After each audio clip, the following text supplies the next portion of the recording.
Hi, I'm Jeff Diamond, Contest Chair for the Religion News Association. Welcome everybody to the 72nd Annual RNA Award Ceremony.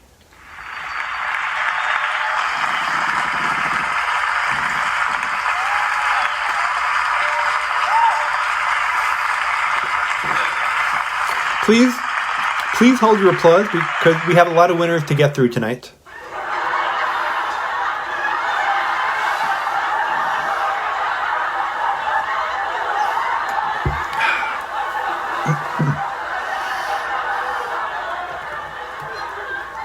So, this is the second year in a row we have been hosting our award ceremony from my basement.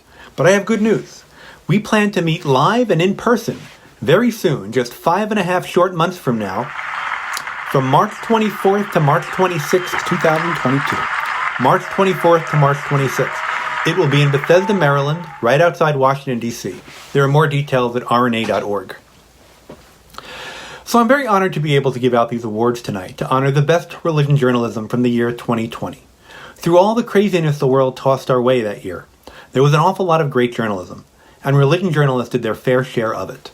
As you'll see from the judges' comments, soon to be posted on your screen, religion journalists did stories with amazing impact, stories that explored complex issues and brought light to religious angles of the pandemic, politics, science, war, popular culture, and many other topics that dominate the news. If you can, try to check out the winner's best stories on the web. It'll be worth your time, trust me. Now before we begin, to get the party started right, I wanted to make a quick toast to all of you out there who together make up our RNA community, whether or not you are getting an award tonight. So, here's to your great accomplishments, to your health and the health of your loved ones, to better times ahead, and to meeting in person in March 2022.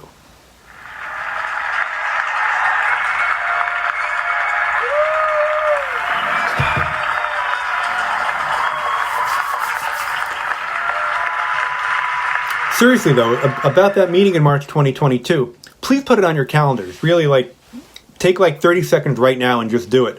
I'll tell a 30-second joke while you do it. The one about the pastor in the funeral. Has anybody heard me tell that one before? Nobody? Great.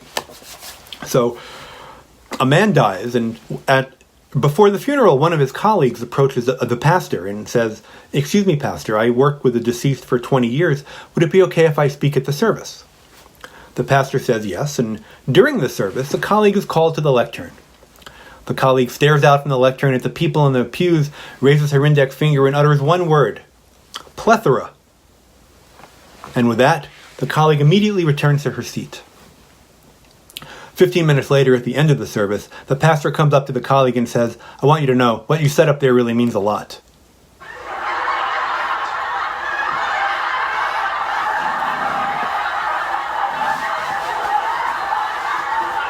Anyway, it's time now to start honoring our contest winners.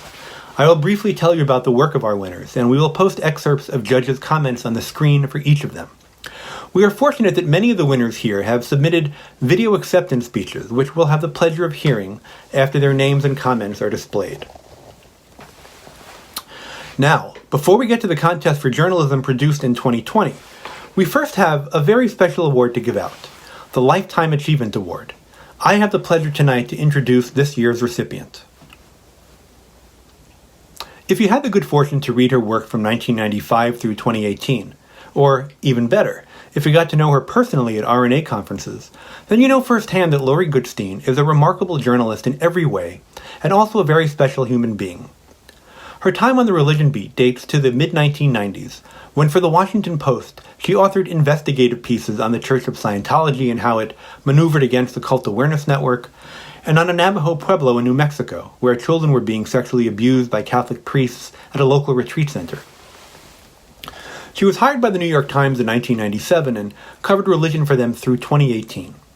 The awards she won while at the Times and her other accolades from her time on the beat are too many to go into in detail here, but here are just a few highlights.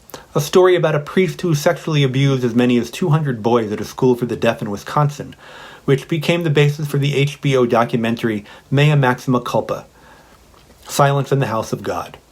Articles from Rome during the elections of Pope Benedict and Pope Francis, and in 2018 about Bill Hybels, the founding pastor of Willow Creek Community Church. Overall, her work represented the best of the best religion coverage in the United States during her time on the beat. Here's what Dean Baquet, the editor of The Times, has to say about Lori Goodstein. Quote, "She is a truly empathetic, open-minded reporter. She is tough but also human. She is an elegant writer. She brought religion to life on our pages. She wrote about the people with heart and the institutions with deep understanding." That's from Dean Baquet. It's worth noting that most of Lori's career as a religion reporter coincided with the rise of the religion beat on news desks of American newspapers in the late 90s and early aughts, when ongoing stories such as the clergy sex abuse scandal, 9/11 and its aftermath, and the influence of Christian conservatives all regularly put religion on the front page. Lori was on top of all of these stories at every stage, writing authoritatively, accurately, and ahead of the pack. These Lifetime Achievement Awards take all of this into account, but they also consider someone's impact on the beat and on RNA itself. Here, too, Lori is an obvious pick for this award. Her work to this day remains a shining example for people new to the beat, and she always made it a point to get to know the rookies, to make them feel comfortable at conferences. I remember the first conversation we ever had together. It was at the first Catholic Bishop Conference I covered in 2003 in St. Louis, and I had asked a question at a press conference. Afterward, Lori came up to me, introduced herself, and told me it was a good question. I was quietly ecstatic that Lori Goodstein had approached me to tell me I had done something well. You could go around the banquet hall tonight or around the Zoom rectangles at the after party, and you could probably get a similar story about Lori from everyone there. That's the kind of person she is. I can go on, but I probably gushed about her enough. So, it is my absolute privilege now to introduce Lori Goodstein as she accepts the RNA Lifetime Achievement Award.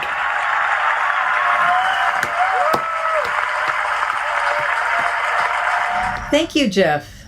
I am very honored to receive this award. Thank you, friends and colleagues. Congratulations to the other journalists who will be receiving awards from the Religion News Association today. I wish we could be together. I wish we could be together because, for one, it is impossible to read this room. But also, for so many years, the RNA conferences were where I went for inspiration, for solidarity, and to laugh really hard. Who else but other religion reporters could really understand the odd niche we occupy? When I started on the religion beat at the Washington Post, the seat I was given in the newsroom was right at the entrance, just opposite from a bank of receptionists who answered the newsroom phones. My first week there, the Post published a politics story by another reporter about how the religious right was rallying its forces to counter the new occupants of the White House, Bill and Hillary Clinton. The piece contained one now notorious line, which asserted as fact that the people who make up the Christian right are largely poor, uneducated, and easy to command. Well, for that whole week, I listened as those poor receptionists took calls from infuriated readers. "I'm sorry, sir," they said. "We understand you're offended. Yes, we are forwarding your complaints, ma'am, to our editors. Yes, the editors are writing an editor's note," which, to their credit, they did do. But for many journalists in many secular newsrooms, the role of religion is poorly understood and underestimated. The religion beat has often been seen as something of a backwater, an optional features beat. But in the 1990s, the growing political strength of the religious right was a sign and an opening for those of us on the beat. We knew religion was at the center. I've never understood why people can see that race, class, nationality, gender, and education drive trends, drive history, drive the news, but leave out religion as a driving force.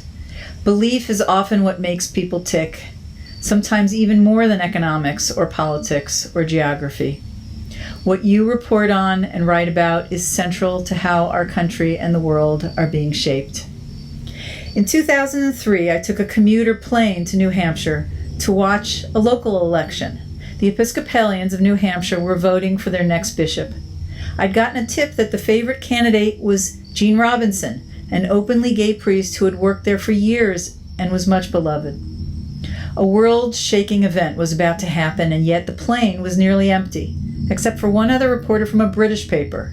We both knew that if Gene Robinson were elected, it could fracture not just the Episcopal Church in the United States, but the global network of churches in the Anglican Communion. And in many ways, that is what has happened. But since then, we've seen one denomination after another accept LGBT clergy, welcome LGBT members and families, celebrate their marriages. It wasn't my plan, but I spent nearly 26 years on the religion beat. The advantage of sticking with a story is that it allows you to witness change, and sometimes there are breakthroughs. I tried as much as possible to understand faith and belief through the eyes of believers. Sometimes I went to extremes. I invited a Holocaust denier to go with me through the Holocaust Museum in Washington, D.C. soon after it opened. Would his perspective be changed? Would he recant? But no, he found a way to dismiss every exhibit by grasping at some totally irrelevant thread. He doubled down. I watched how someone trapped in a belief system and conspiracy thinking was able to deal with overwhelming cognitive dissonance. It's instructive now in helping explain how ideologies like QAnon have taken hold. There's one more thought I'd like to leave you with. Covering religion should mean doing a lot of investigative reporting. Wherever there are people with power, and particularly those invoking a higher power, there's room for abuse. The abuse can be psychological, spiritual, sexual, or financial. Use your journalistic skills to call those people to account. I started writing about sexual abuse by Catholic priests in 1994, 9 years after Jason Berry and the National Catholic Reporter first broke the story. I went to New Mexico and knocked on doors in a Native American pueblo that was located near a retreat center for priests dealing with depression, alcoholism, and pedophilia. For years, unsuspecting parents sent their children to swim at the retreat center's pool. And on weekends, the priests left the center to lead Mass at local parishes. Knocking on doors, I found several people and even a Native American Catholic priest who disclosed that they had been abused. 8 years later, the Boston Globe Spotlight investigation was a big leap forward because they focused on holding accountable not just the abuser, but the institution that allowed the abuse to go on. I came to know many survivors of sexual abuse over the years. They were very brave. They went out on a limb. They forced a reckoning, and they helped to bring change. And they still are, because there's a long way to go. I thank every one of them who trusted me with their stories. This award also belongs to them. I have a few other people to recognize, thanks to my family in California, and to my husband Peter and my sons, Gabriel and Reuben, for their support and their tolerance when Mom was absent for so many meals and weekends and family events. Thank you to those who have shepherded the Religion News Association over many years. Deborah Mason and now Tiffany McCallan. They don't get awards or the bylines, but they have kept us at the cutting edge of journalism. Thank you to all of you who've served on the boards of RNA, who've lent their time and expertise to creating this community and our conferences. The work you do requires a lot of commitment, I know, on top of your demanding jobs. We see you and we appreciate you. So go out and break news, bust heads, and show your colleagues, your editors, your readers how religion drives our world. Thank you. So we will go next to a special award to honor people who aren't full-time journalists yet, but who we hope will join our tribe very soon. These are students at universities who have done wonderful work for their school papers or other media outlets, and we honor their work tonight in a special award called the Chandler Award, named for Russell and M.L. Chandler. If you look up what they've done, you'll see they're off to a great start.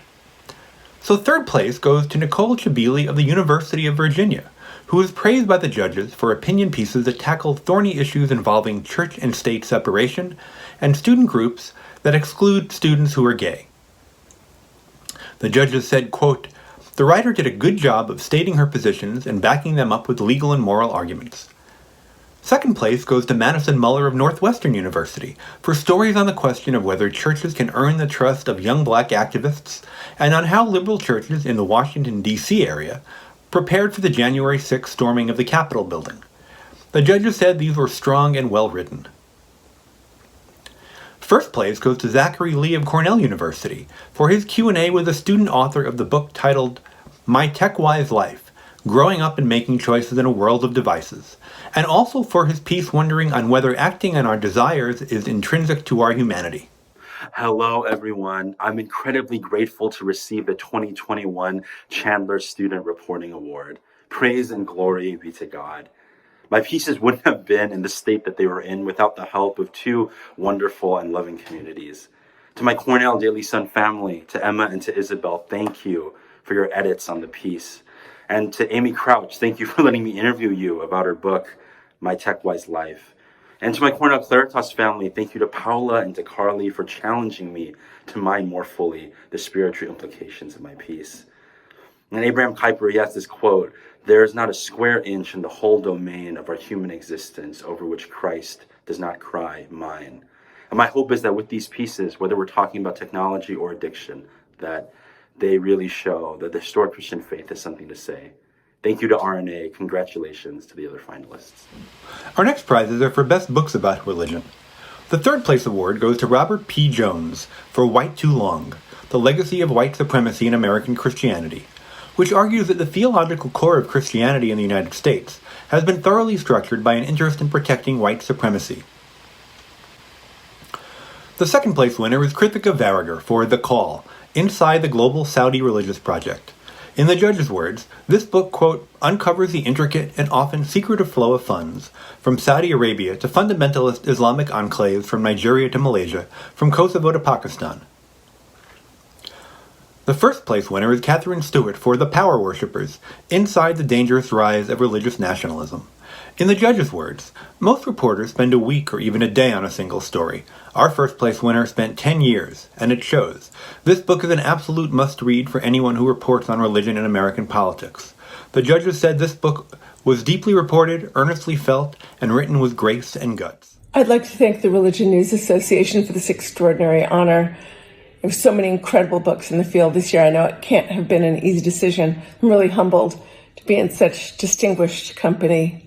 I'd like to thank my publisher, Bloomsbury, my many sources in the field, and the Religion News Association membership.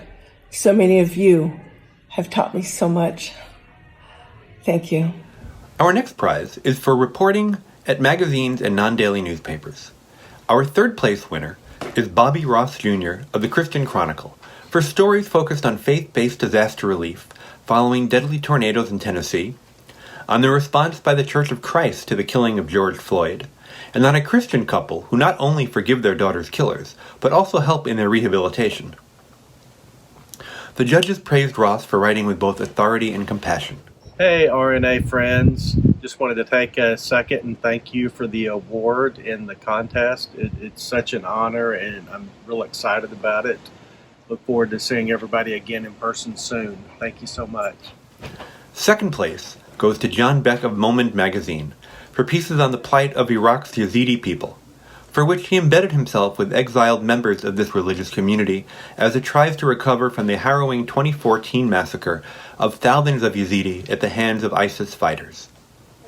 The judges said Beck painted the picture of destruction, flight, and hopeful rebirth through the eyes of a family reconnecting after being separated during their escape from their Sinjar homeland. First place goes to Emma Green of The Atlantic for her stories examining how diverse religious communities responded to challenges of the pandemic, including articles on the crisis of faith among Orthodox Jewish women faced with a dilemma of possible exposure to COVID-19 by continuing ritual monthly immersions in communal baths, on an order of nuns steadfastly continuing their work in a nursing home ravaged by COVID, and on black religious leaders across the country who help white evangelical churches grapple with the fallout from high-profile national racial incidents. Hello to all of my friends at RNA. I am so sad that we can't be gathering in person because I adore getting to see all of you in physical form. But in lieu of that, Know that I have been reading and admiring your work for the last 18 months, as I always do, and I am so honored to be able to get recognized by some of the people who I admire most in the business. So thank you for this award, and know that I am forever your fan and would love to see all of you very soon. Our next prize is for excellence in magazine overall religion coverage. The top prize here goes to The Revealer. In choosing The Revealer, the judge decided a special issue titled, quote, Religion and Sex Abuse Within and Beyond the Catholic Church. The judges said this issue, quote, succeeds in taking the much scrutinized topic of clergy sexual abuse in the Catholic Church and extending the analysis to similar improprieties found in other diverse religious institutions. The Revealer, quote, mines new unexplored territory in the sadly continuing tale of sexual misconduct committed by those most trusted to lead and protect those who are most vulnerable. Hi, I'm Brett Crutch, editor of The Revealer. I am thrilled and so appreciative that The Revealer has been recognized for overall excellence for a magazine. Many sincere thanks to the Religion News Association and everyone involved for making this and all of the other awards possible. I'd also like to thank Anna Donch, who was an editorial assistant at The Revealer, for helping to make all of these articles stronger. I'd like to thank Angela Zito, who is co-director of the Center for Religion and Media at NYU, who serves as The Revealer's publisher, for all of her support. I'd also like to thank all of the writers for The Revealer for writing such smart, incisive pieces, and for putting up with all of my many revision requests. Big thanks, of course, to all of our wonderful readers, and thanks again to the Religion News Association for this great honor. Our next contest is for excellence in radio. Third place in this category goes to Jude Jaffe Block, Cheryl Duvall, Tariq Fuda, and Judy Silber of KALW's The Spiritual Edge for their piece on border residents protecting migrant lives, which the judges said spoke equitably to a variety of perspectives. Thank you to RNA for recognizing the work of The Spiritual Edge from KALW. I'm grateful to Scott Warren, Emily Saunders, Pablo Suazo, and the many others I spoke with who helped me understand the role of spirituality in border humanitarian aid work and helped me tell this story. I share this with editors Judy Silber and Cheryl Duvall and sound designer Tarek Fauda, and this project was made possible with support from USC's Center for Religion and Civic Culture. Thank you. Second place goes to Monique Parsons for work done at Religion News Service and KALW for her story on two Mennonite musicians who use music in their street ministry.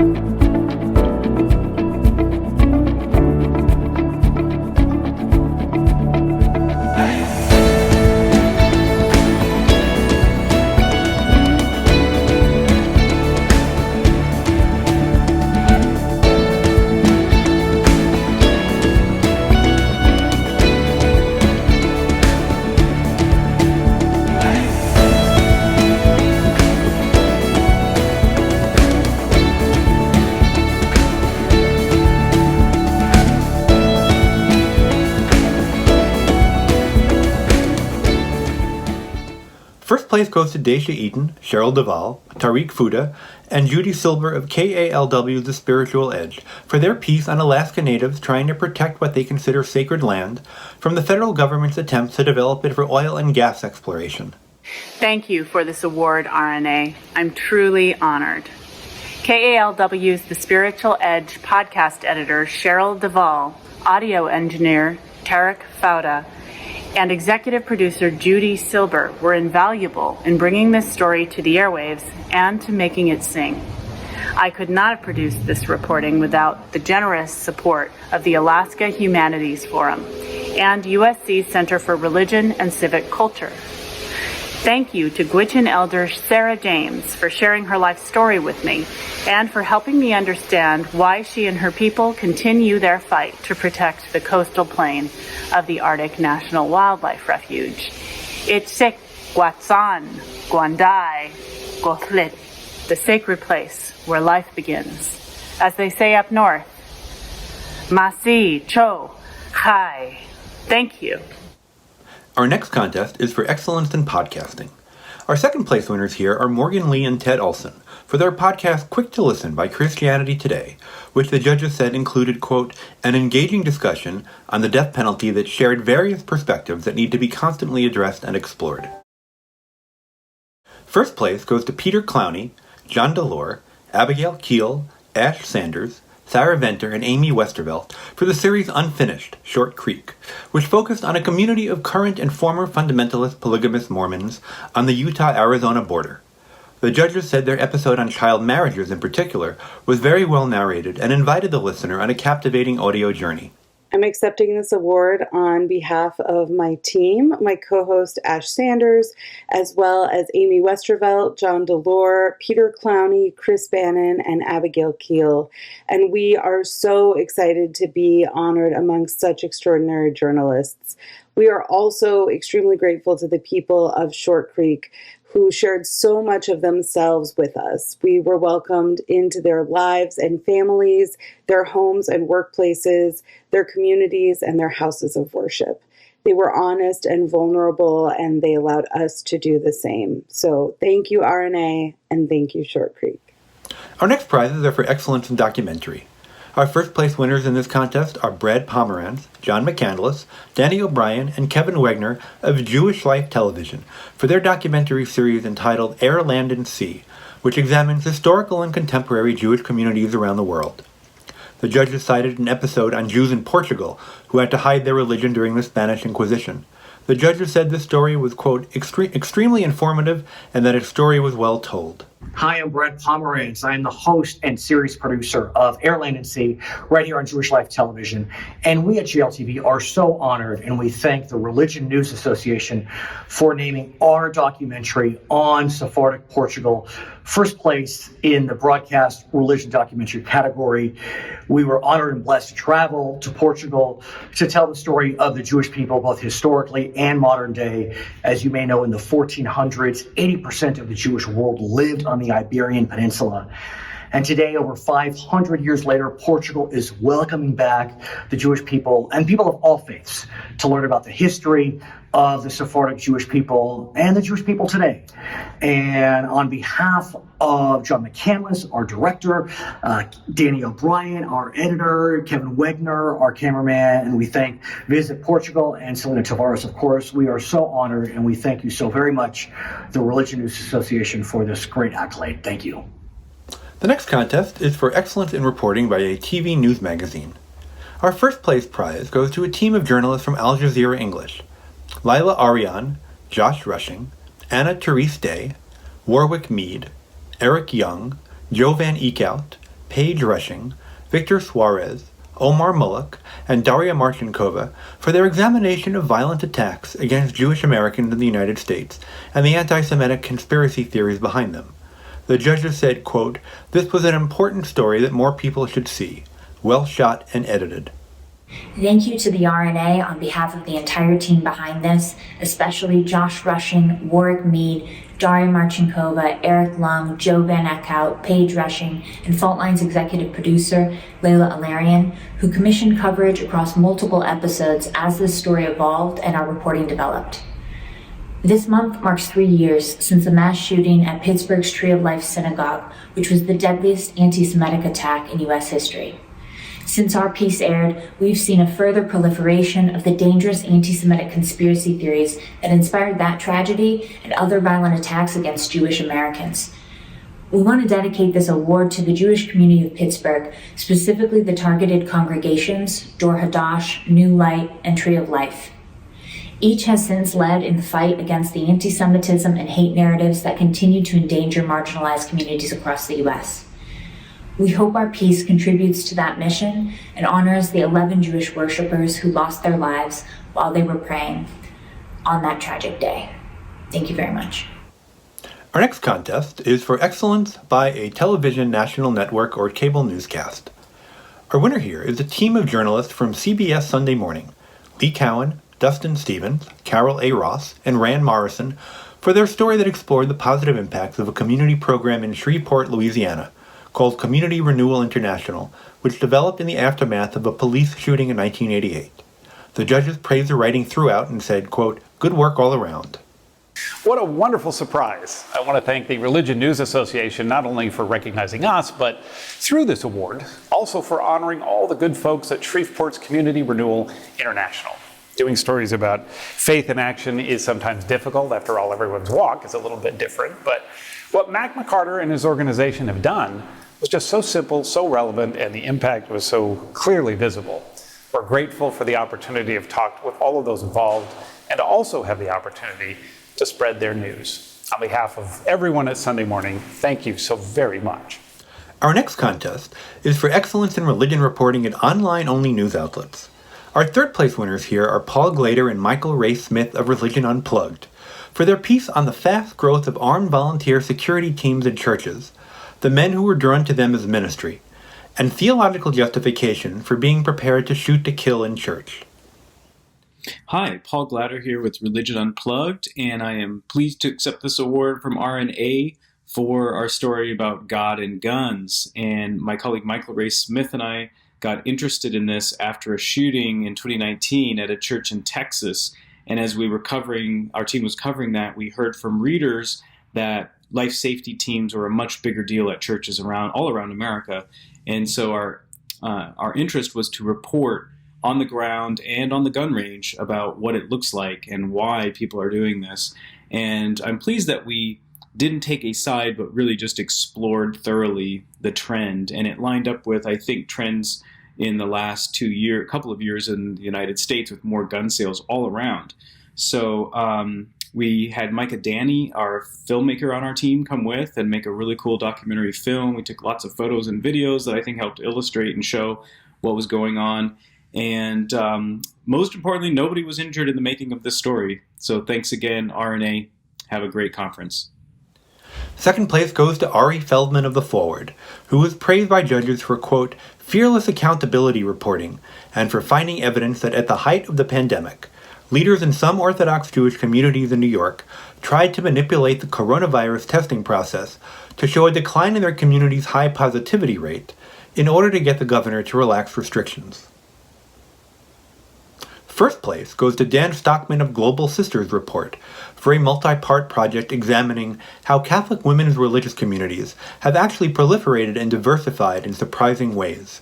The judges said the project challenged the conventional wisdom that nuns are disappearing while showing who these modern religious women are. Our next awards are for excellence in religion reporting in small newspapers, our Castles contest. Our winner here is Wyatt Massey of the Chattanooga Times Free Press for stories on a pastor from Cleveland, Tennessee, who was placed on sabbatical due to his treatment of female employees, a story on how local churches struggle to stay open during the start of the pandemic, and a story on many pastors coming to terms with the history of racism in America's institutional churches. Our next contest is for excellence in religion reporting at mid-sized newspapers, our Cornell contest. Our winner here is Holly Meyer for work done at the Nashville Tennessean, including stories about the first black president of the University of the South, how pastors helped the city of Nashville after a downtown explosion on Christmas Day, and about how the Southern Baptist Convention has been coming to terms with racism and support for slavery in its past.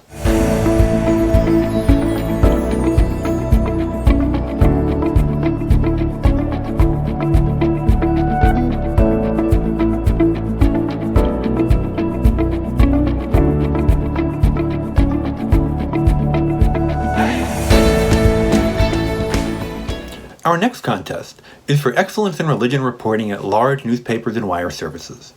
Our third place winner is Sarah Pulliam Bailey of the Washington Post, who is praised by judges for, quote, an in-depth, searing, and fair account of a pastor's struggle to minister when his own flock seemed to work against him. The judges said this was not another pedestrian story about COVID-19. Trying to find a new spin on an old story is never easy and often falls flat, but Pulliam Bailey shows how to do it well. Second place goes to Ian Lovett of the Wall Street Journal for pieces on COVID-19, celebrity pastors, and the LDS Church that judges said helped illuminate facets of major stories in the news, with a new and unique spin supported by solid reporting and a compelling narrative. Hi, everyone. First off, thank you to RNA for this honor. This is my first real journalism award, so that feels pretty cool. Thank you. And secondly, thank you to all of my colleagues who cover this beat. Since starting on the religion beat 5 years ago, I've learned so much from all of you about faith, but also about American government and culture and society. Religion is a fascinating prism to view this country through, and it's been your work more than anything else that has shown me that. I'm sorry I can't join for the conference this year. I'm currently on vacation in Europe and trying to properly unplug, but keep up all the great work, and I hope to see more of you in person next year. Thanks. First place goes to Elizabeth Dias of the New York Times, who was praised for her story that was headlined, "The Last Anointing," about Catholic priests who managed to offer last rites to COVID-19 patients. The judges said this story, quote, captured the struggles of 2020, and they highlighted a specific passage from Dias' piece that I will read to you now. Quote, "A virus has forced a reckoning with the most intimate questions we have, questions not only about how we live, but also about how we die, about what we can control and what we cannot, about how to name human dignity, despair, and hope, and especially about how to make meaning of our final hours on this earth." Our next contest is for Excellence in Photography, Single Photo. Our first place winner is Alexandra Radu of Religion Unplugged for her photograph of a mosque in Malaysia during the height of the pandemic. In the words of the judge, quote, "This image is moving because of the choice to use a wide angle and to show the scope of the space, void of people. We've all seen a photograph of a full mosque, so this image shows the intense effect of COVID-19 on the religious community. It not only shows photographic talent, but also an understanding of what a photograph is supposed to be. It is well composed and evokes a visceral response from a wide audience." Hello everyone, I'm Alexandra Radu. Greetings from Kuala Lumpur, Malaysia. I am honored to receive this award. It means a lot to me, especially during these challenging times. And I want to thank the editors at Religion Unplugged, who have been supportive and open towards the stories that I felt important to tell from this part of the world. And I also want to thank the RNA for organizing the awards, giving recognition to amazing journalists that cover religious subjects around the world. Our next contest is for Excellence in Photography, Gallery. Second place goes to Jesse Wardarski of the Associated Press. His entries included a pastor wearing a mask during a baptism and a pastor in Knoll, Missouri, visiting a family of refugees from Myanmar. The judges said, quote, "This gallery shows a dedication to the story and gives the audience a thorough look into how COVID-19 has affected this part of the country. Nicely edited."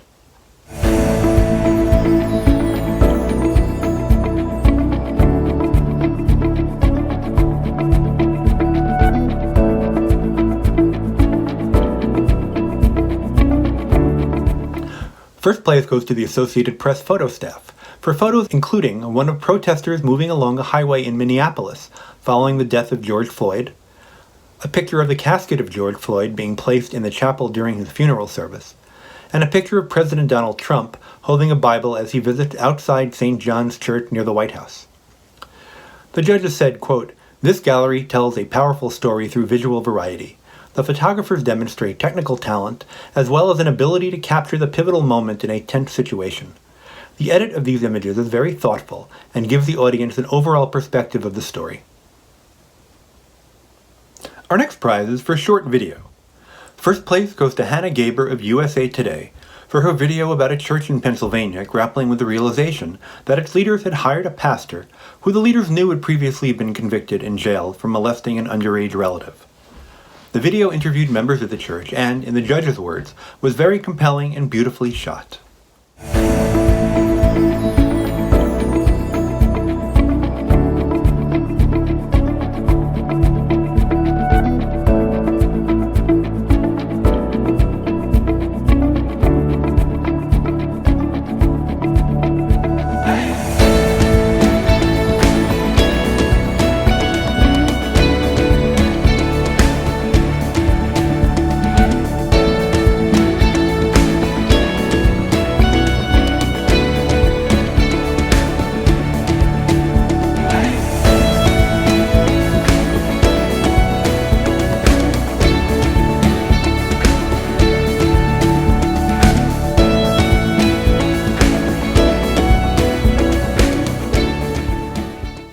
Our next prizes are for excellence in commentary. Third place goes to Rebecca Epstein-Levy for work done at Bitch Media and The Revealer, for pieces that use her study of Talmud as a lens to analyze media criticism and also to scrutinize the behavior of leaders who think themselves above the rules, or even above the law. I'm thrilled to accept this award and profoundly grateful to those who supported and encouraged me. My mentors and cohorts in the Sacred Rights Fellowship, Brett Crutch and Anna Donch at The Revealer, and Andy Zisler, Yvette Dion, and the entire team at Bitch Media, many dear friends and colleagues, and my wife, Sarah Epstein-Levy. The pieces I submitted all mean a great deal to me. Not like other people, and The Revealer uses rabbinic text to examine the unfortunately perennial issue of sexualized abuse of power.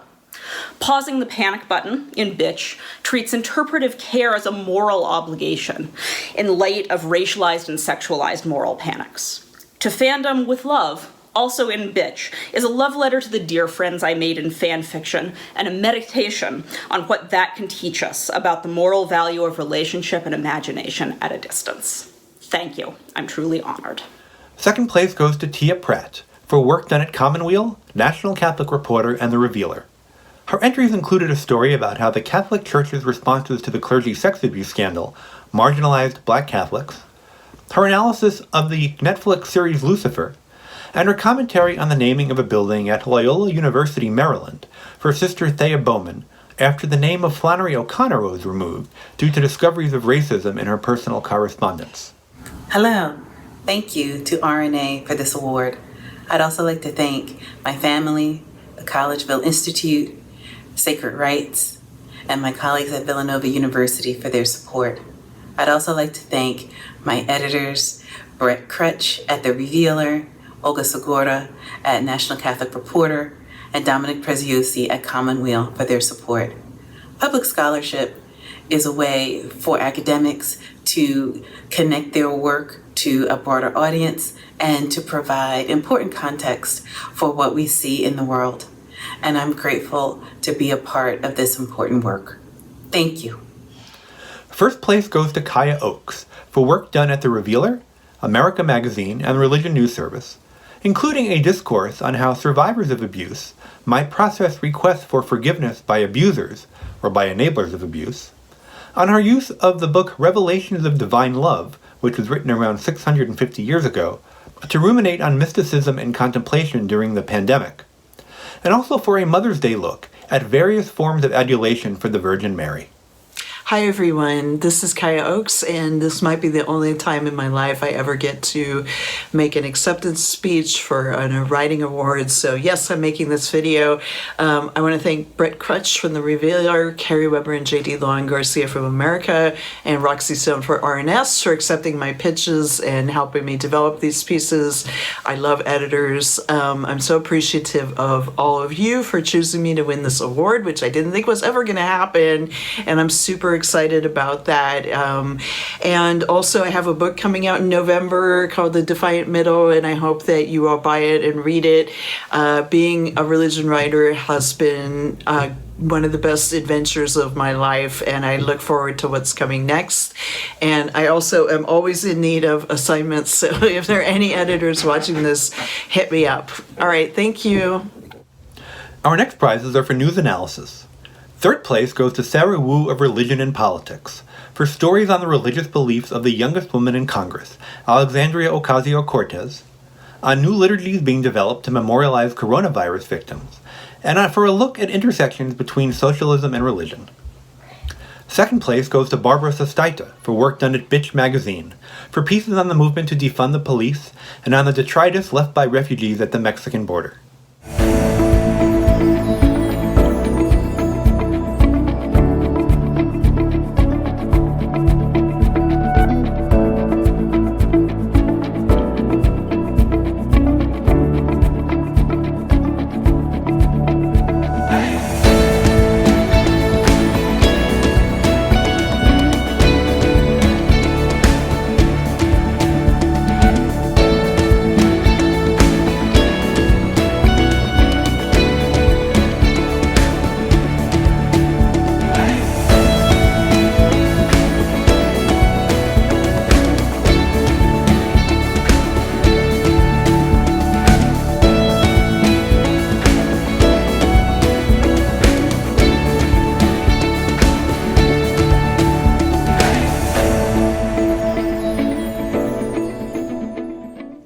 First place goes to Peter Smith for work done at the Pittsburgh Post-Gazette, for stories about a criminal complaint against an Amish bishop, about the ramifications of the 2020 election for 3 different faiths in Pennsylvania, and for a look at singing in houses of worship during the pandemic. I'd like to thank my former editors at the Pittsburgh Post-Gazette for providing me the opportunity and privilege to cover religion in Pittsburgh for more than 7 years, and in particular for providing me the space and time to cover the stories that are being recognized here. And I'd also like to send a shout out to all of those at RNA who do the work of keeping this small yet vital association going. Our next awards are for enterprise reporting, the Renner Prizes. Third place goes to Elizabeth Dias of the New York Times for work on faith during the pandemic, including pieces on surviving the winter, living in the face of fear, and Catholic priests giving last rites to COVID patients. In the judge's words, quote, "This strong entry put into words what the loss of community meant, the despair of administering to those dying alone, and the crisis of spirit." Second place goes to Abigail Pogrebin and Jody Rudoran of The Forward for their multi-part series entitled 18 Questions About God, which the judges said, quote, tackled fundamental questions of faith, such as whether God punishes, hears, needs, or loves us, through thoughtful interviews with a spectrum of Jewish voices. The judges said it was, quote, informative, considered, and well executed. First place goes to Peter Clowney, John DeLore, Abigail Keel, Ash Sanders, Sarah Venter, and Amy Westervelt for their podcast entitled Unfinished, Short Creek, about fundamentalist Mormons on the Utah-Arizona border, which the judges called, quote, a textured and compelling telling of a community's most intimate struggles and successes with faith, truth, and family in Short Creek, a town settled and built by members of the Fundamentalist Church of Jesus Christ of Latter-day Saints, or FLDS Church, a breakaway group of Mormons. The story of polygamy and profits, child marriage and discrimination, belief and deceit, told through federal trials, public events, personal failings, and private grace, rides on larger themes exploring the intricately knotted questions of what faith is and the place of theocratic laws among democratic ideals. The judges continued that this was at times inspiring, riveting, and philosophical in its depiction of compassion, honor, growth, and faith. It was an entry that showcased top shelf for production and stellar reporting, not just for the information gained, the judges said, but also just for its full disclosure in the first place. I'm accepting this award on behalf of my team, my co-host Ash Sanders, as well as Amy Westervelt, John DeLore, Peter Clowney, Chris Bannon, and Abigail Keel. It is so rare to be able to spend such a long time reporting a story, and we feel extremely grateful to have gotten to know the Short Creek community over the course of 4 years. Even more rare is the opportunity to live in a community you're reporting on, and it was a challenge, a privilege, and a gift to be able to embed and live in Short Creek for 3 months while working on this story. It's an honor to do the sacred work of religion reporting and to be part of a field that truly seeks to understand the world of belief. Thank you. Our next award is for excellence in feature writing about religion, our Supple Prize. Third place goes to J.D. Kaleem of the Los Angeles Times for stories about a Holocaust survivor who returns to Auschwitz time and again to the scene of his personal horrors, just in case another survivor comes looking for someone to share the pain. About a priest in South Dakota who ministers to a Latino flock during a pandemic by blessing a quarantine room, lighting candles for the sick, and leading services for those who do not make it. And about a priest in Michigan who learns what happens when he makes a tough decision to follow his moral compass and walk away from his beloved church. Second place goes to Emma Green of The Atlantic, who won praise by judges for, quote, profiles of a progressive pastor-turned-politician and of a press secretary-turned-apologist for her commander-in-chief, as well as a more personal essay that guides us through a society filled with unsustainable tumult and the communities of faith trying to carve a new path. The judges said the layers of Emma Green's stories are like nesting dolls, each one leading to another dimension that takes readers more deeply into the subject and leaving them to anticipate what wonderful detail they will learn next. First place in this contest goes to Elizabeth Dias of the New York Times for stories about world religions and meaning found in light and darkness, about Catholic priests giving last rites for COVID patients, and about the devotion of white evangelicals to Donald Trump. The judges called her writing, quote, powerful, poignant, and never predictable, and said her contest entry is, quote, testimony to the commitment this journalist has to bringing faith into the real world in such a way that teaches and captivates. Hi everyone. Thank you so much to RNA for the award, and I have been thinking a lot in admiration and gratitude about the work that all of you all, all of my colleagues have been doing this past year. I mean, what a time to be doing religion journalism. The questions of how we live and how we die and how we make meaning of our time on earth have just never been more relevant than this year. And I know it's been really hard for me, for everyone, and I just wanted to encourage everyone that your work has meant a lot to me this year and to readers across the country. I just know that that work that Our Beat specifically does is invaluable and has just never been more important. And I've been a really grateful reader for all of your work this year. And I can't wait to see you all, hopefully sometime soon. Our final contest is for Religion Story of the Year, and this is the second year RNA has had this contest. Our third place winners are Paul Glader, Michael Ray Smith, and Micah Danny of Religion Unplugged for their piece on the church security movement, which involved armed volunteer security teams in churches. The reporters wrote about how the men involved in this movement view their work as personal ministry and explores theological justifications for being prepared to shoot to kill in church. The judges said this story was fascinating and shed light on how a number of churches are dealing with the possibility of a live shooter, and that it included many revealing interviews that showed the reporters had earned the trust of their sources. Second place goes to Elizabeth Dias and Ryan Christopher Jones of the New York Times for their article in June 2020 on priests giving last rites to COVID patients at hospitals during the first wave of the pandemic.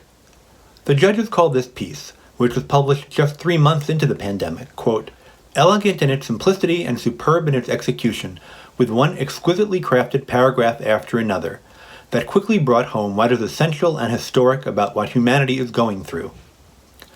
The judges said this piece, quote, not only spoke to the condition of priests and deceased COVID victims, but also to everyone wondering about their mortality and what it is like to die alone away from loved ones.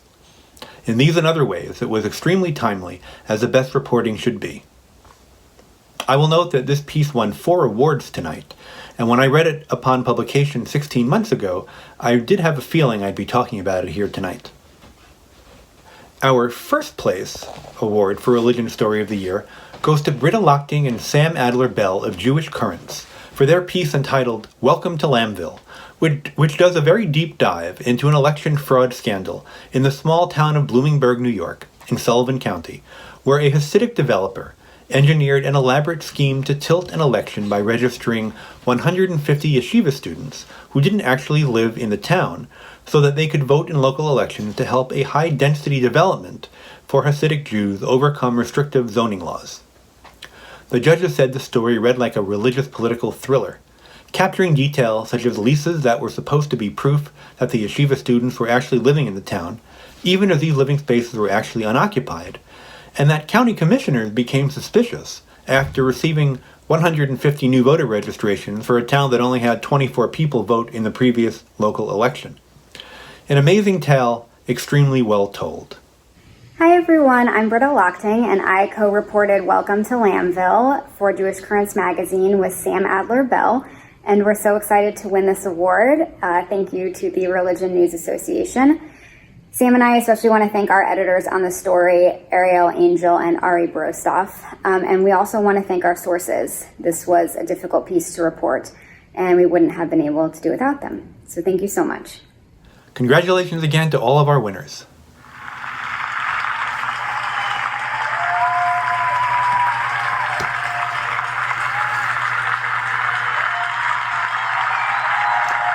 We really look forward to celebrating all of you in person and just being with each other again in person in Bethesda, Maryland, March 24th to 26th, 2022.